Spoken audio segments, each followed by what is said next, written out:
There can be only one podcast, and may it be the Prince of the Universe. Hi, folks. I'm Matt. And I'm Wes. Hey, Wes. So nice to be here again. Okay. All right. So we're talking about, we're going through Dark Side of the Ring again, talking about Eddie Graham. I called Billy Graham just right prior to the podcast. Right. Who is a wrestler, but we're not talking about him. Not that wrestler. We're talking Correct. about Eddie Graham and his. It's called Breaking the Cycle, the Graham Dynasty. I knew the name from other biographies and stuff. Right. But I didn't really know their story, to be honest. I didn't know it.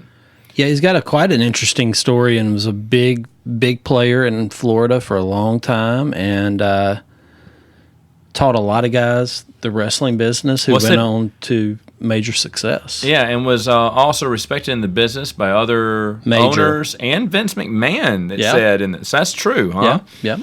Vince McMahon, when he was starting his push, would listen to Eddie Graham then. Yeah, he worked well with Vince's dad, and when they would have like NWA and WWF, battles and stuff like that, they were a good team. So yeah, Eddie was really smart. Like I said, he taught a lot of guys the business, and then unfortunately, he just delved into the nasty side that a lot of those guys had too. And they don't really. Well, the biography didn't really explain what it had. I guess just depression or. What? Just he had a severe drinking problem for one. Yeah. Oh, that's true. They did go into that. A lot of what they say is when Dusty broke away and went to be the booker for Crockett, he felt betrayed. And Dusty pulled some of the top guys with him, and it as what happens. Sure. It's a business, but that kind of gutted him a little bit. Right, and then Vince Jr. was right there on the heels about to have WrestleMania in 18 months. So between boom and boom, it was over. Wow, just like that. Yep. Yeah. And then even though his son knew about his dad's, issues, was traveling down the same road, and his daughter kept reminding him like, hey, don't end up like granddaddy. He said, no, I won't, and then did. Yep. Yeah, it's definitely a tale of, obviously there's some kind of genetic makeup in there where they just could not get out of their own way. And Mike worked, and what was interesting is Mike was close with Dusty and followed Dusty into WCW and worked as an agent for a decade for WCW before it finally closed down. And obviously had done fairly well for himself. And just could not keep it between the lines anymore, unfortunately. Yeah. Interesting one. Anything else to say on that one? Well, I think Eddie was just a genius. I think that anybody who worked with him, like Bill Watts, Watts was a genius after that, and they took a lot of Eddie's ideas and put their own turn on it, kind of like how Dusty did, but just a brilliant guy, worked with the Funks. He was just a credit to the wrestling business and helped gear it and made it a major force in the 70s and the early 80s, and unfortunately just got away from him. Yeah. It's sad. But of course, you're not going to see happy endings on Dark Side of the Ring. Very rarely do they wrap things up in a happy ending. Yes. Yeah. Which leads us to our next one here is Doink the Clown. I knew Doink. Of course, a lot of people did. It was during the dark days of WWF when no one was watching, that little lull in between. Yeah. For right reasons. Early to mid 90s where the steroid scandal and just the WBF and the silliness had ramped up to a ridiculous amount. Yeah, losing all their TV, and they were just really scraping by. Yeah, and of course, then we get Doink, right? The Clown. What were you were watching during this time? I was in and out at that point. Okay, I definitely was not by any means locked into it. But yeah, I thought that he pulled it off, and I think that the way they talked about Matt Bourne.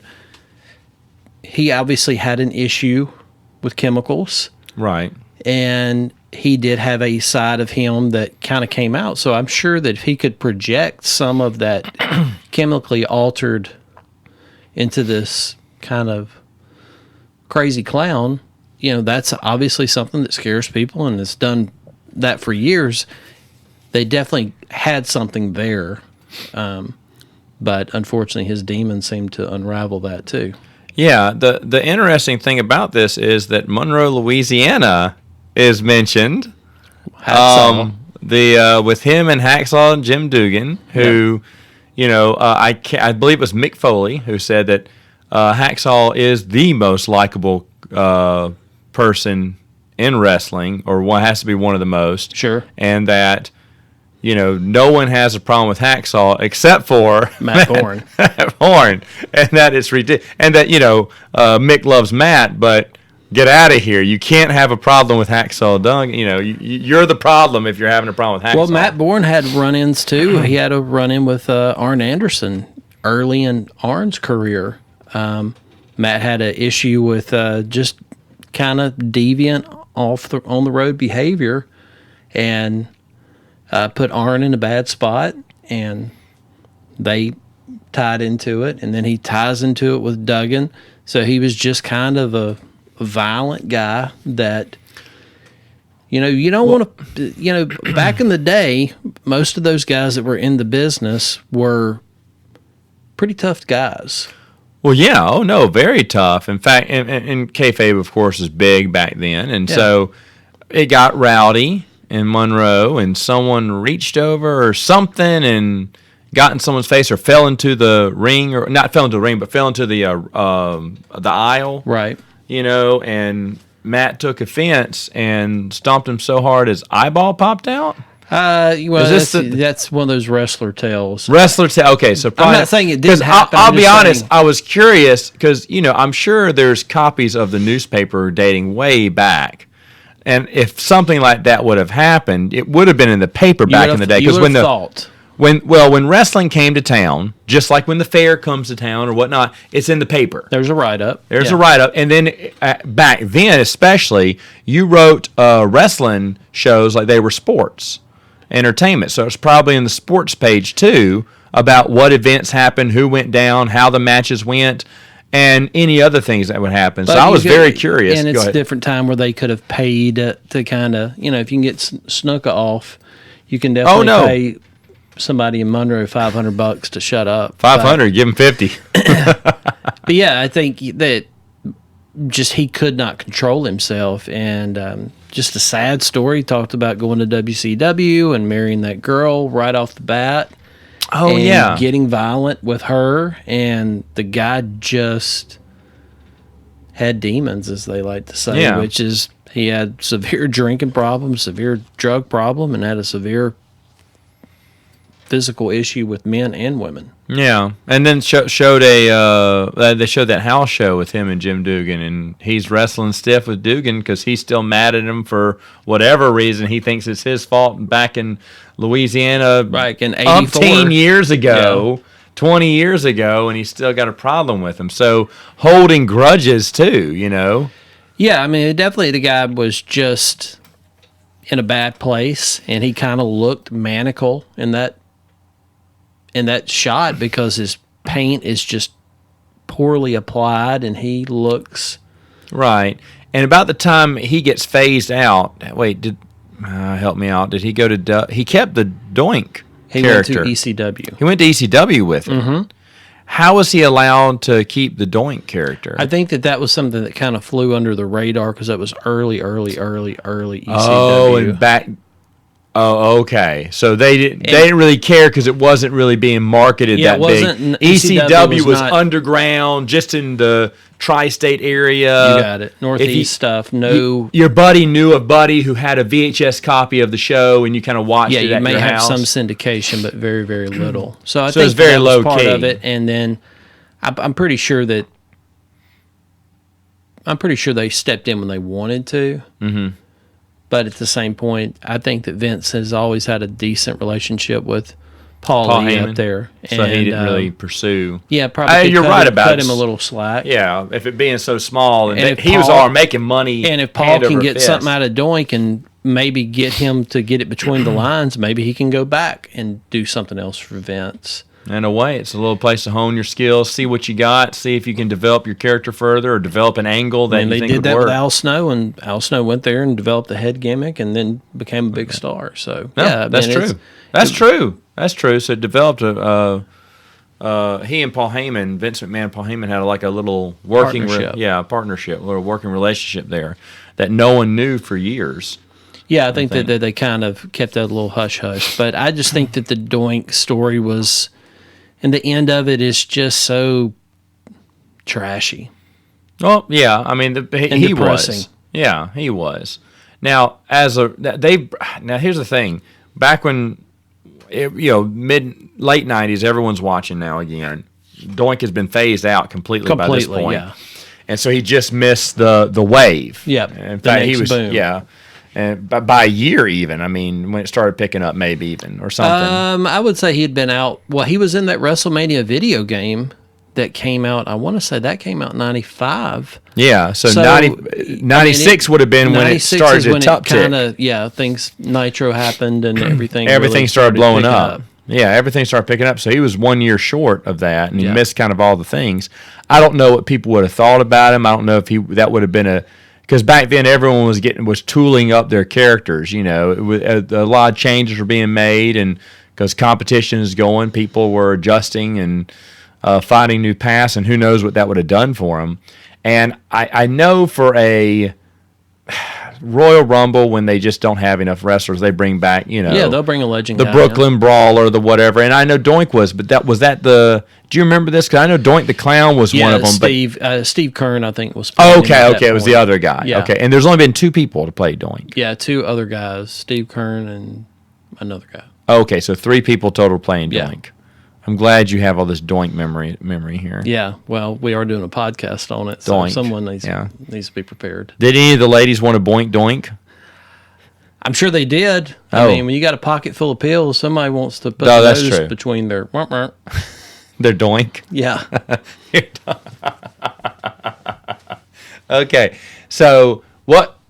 My question, because I was thinking about this. I always think about this because they phase out. There's probably a handful of people who missed out on this 90s boom, because they had to go to Japan, they screwed up and did something wrong, and then they're out. Correct. And I want to know would it have made a difference if they could have stayed on for the boom? Would they have caught on? Because I think with Doink, I think that if he could have retooled that character, like the Oddities is where I could see him going. And maybe running. I don't know if he. Oddities were the D squad at the time. They tried to make him I think that's when they derailed that character. Is when they tried to make him kind of a good guy, babyface. I think that Matt Bourne's natural character, if you watching that show, you go, this is not a very likable guy. So you just say they keep him as a. You let him kind of dig into that and maybe make that.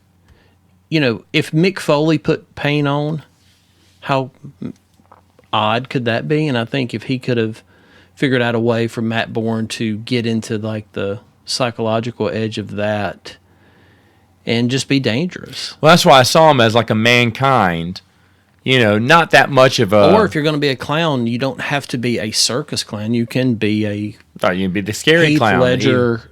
Oh no, absolutely. That's what it eventually was turning into. I think. Right. Yeah, and I think that.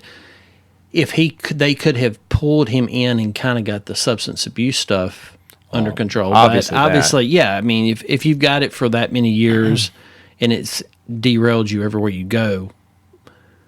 But that's the wrestling business. That's the kind of guys that used to be in the wrestling business before it turned into a talent agency the way it is kind of now. It's run a lot differently now. Correct. Yeah. So when we've talked about that and how it's kind of changed the business a little bit and how people look at it. Shoot, you could even say it's gone through another change since then, even recently. Multiple changes, more streamlined by the numbers analytics. I think hopefully after this Endeavor thing, once they've kind of controlled all of their spending and they can delve into their resources and maybe see what they can do with the product. So maybe it'll come around. Maybe so. Maybe so. You didn't seem hopeful there. I don't know what's left. I think that they may pull all the rabbits out of that hat. Oh, so a sidebar question then. What do they do? Because this was creativity had died in the mid to early 90s. Sure. It was competition, serious competition from Nitro, Yep. which is what reinvigorated both brands. Both brands boomed from it, you know. I think you have to just have more of a sense of your characters need to be very relatable, and they do not need to feel like something you can only see on TV. It needs to be somewhat more authentic. And I think that that's what made the boom of the 90s the boom of the 90s, because you had a lot of people that could relate to those people. Like, most guys in the crowd don't look like The Rock, but they Right. might look like Mick Foley. That's true. You know, so you had a little bit more of that kind of stuff. You connect to that person. Said, look at that guy. He's chubby, going in there, going against the big boys, winning a few. Yeah, it's just take a lot of abuse. Like, it's that kind of character. And I think that that's part of what they've lost, because a lot of that is not there. And I'm not saying that there's not guys in the business that are like that, but the business overall is the way it's run, the way the matches are. It's just so different that the competitive side of it, where it feels like a fight, I think it comes across a little bit more acrobatic than dangerous. And it's dangerous in an acrobatic way, because you're like, if these people slip up and miss by a quarter of an inch, they're going to break their neck, as opposed to this guy could break this guy's arm. Exactly. Okay. Because he can manhandle him. So, yeah. All right. Yeah, I agree. All right, so we'll handle one more. We got time for one more here. Excellent. And we'll go with Junkyard Dog. Well, I think we've talked about Dog numerous times when we've done our podcast, because of us being in Louisiana, and Dog was the biggest star. They said he owned Louisiana. Yeah. Like, this was his territory, and everyone loved Junkyard Dog. Yeah. The first match I saw as a little kid was Dog and Michael Hayes at the Civic Center, when they did numerous runs, so it's not the big blow-off, but one of those major runs. And I loved JYD as a kid. I was probably 3 years old when that was, 80 or something like that. So, Wow. But he was a major star, and just had another, once again, tragic fall from grace, and just never could get back on the track, and just had a sad state of affairs for a guy that was so beloved. So beloved, but also seemed to be, and according to the thing, I believe this too, was kind to kids, always wanted to stop by the schools and see kids and do stuff like that, and just, give back to the people who'd given him so much, loved the fans and everything, really grateful for where he'd come, and didn't have anything to be depressed about until toward, took a small dip, and then that just tumbled into, it's so weird, because when you can be on top of it all in this wrestling business, and then one little thing can send you free falling.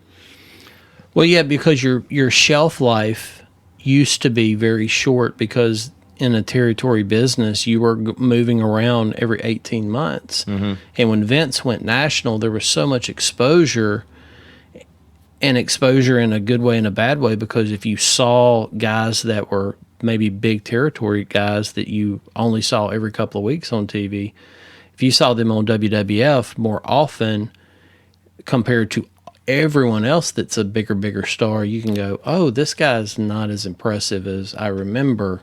Right. Or maybe not even as I remember as he was 6 months ago, because the road is starting to wear him down. Right. That schedule of 7 days a week and flying from East Coast to West Coast back, and oh, it wears on you. yeah, now it wears on you big time. At that time, they had they just had plane tickets. They could come and go as they pleased, but they were just really We're burning talking it. Also plane tickets, and then hit the road for another 2 hours to where there is no airport. Right. So you're talking, you got to go. And the jet lag, the road weariness, all that piles up. It is tiresome traveling to all these places, and then like you said, one to the next and the next. That's how you get the big bucks. Sure, you're making a couple $1,000 per visit, but the thing is though that there's a high price to pay when you're still on the road steadily. Tony Atlas in the episode was saying the weird thing about it is not a single one of them thought about retirement because in their mind this was forever. This was going to be their life, and he was laughing because that was a stupid thing to think about, but not a single one of them said it will never stop. This is how our life will be from here on out. But rock stars. A lot of that was based also, those guys broke into the business when guys were all territory guys. There was no national type of TV. The world was different when it came to wrestling. Yeah, so these guys that they made when they were breaking in and coming around that were in their 40s were still being able to make a decent living, and they were 25 and just 30s, and they were just $5,000 a week at that time. Yeah, and in Louisiana, that's $50,000 a week. I mean, that's just like ridiculous. Big money. You're buying cars at $5,000. And I think that what they talked about, something that about the race thing that they said that Watts said. Watts has caught a lot of fire for questionable things, but he's also the only guy that ever had a black booker, like he said, and only had a black champion and pushed them. Gave him a good push too. Yeah, made them major made parts them shine. Of his company. Yeah. Now, I'm not saying he didn't have great judgment because he had other guys that had very questionable past, like Grizz working for him. But you can't argue that. I'm not saying he did not say what they said he said. But I think that it's unfortunate that that's part of it because Watts spoke at Dog's funeral. I mean, he legitimately cared about the guy. Yeah. It was torn up. I like how they showed the show afterwards. He really felt betrayed by Junkyard Dog because that was his everything. It's like one of his sons slapped him in the face and walked away. It's a lot like Eddie Graham and Dusty. That's exactly right. And, it really hurt. I said Bill learned a lot of the business from Eddie, so it's a very similar situation where you put everything into these guys, and that is why a lot of people hated Vince because he came in and just said, you can do the same thing here but make a lot more money. Yeah, and they went. Yeah, because that's the name of the game. So now it was all hearsay. The story, they gave both. I thought they were fair on both parts. Sure. So Watts said he never would say anything like that. People say no, he wouldn't. I know Watts wouldn't. But so is that the real reason Junkyard Dog goes because of what he heard Watts say, or did he just say, you know what, Vince got the most money? I think it's that. I don't think it had anything to do with that. I think that definitely would play a role in it. But I'm sure it would. Athletes back then, and it's well documented, took such abuse in that way that obviously is not tolerated now. But it was like an accepted, unfortunate part of society where that was what he had to endure. So I don't think that one instance would automatically change him. I think that everyone could see in the business what Vince was doing, and he was thinking way bigger. And if he can pull this off, in which he did, right, he changed the business by doing that. But he made some mistakes along the way, and it looks like the way he used used humans like they were dogfighting. Well, Junkyard Dog was underutilized in Vince's world. Do you agree with that?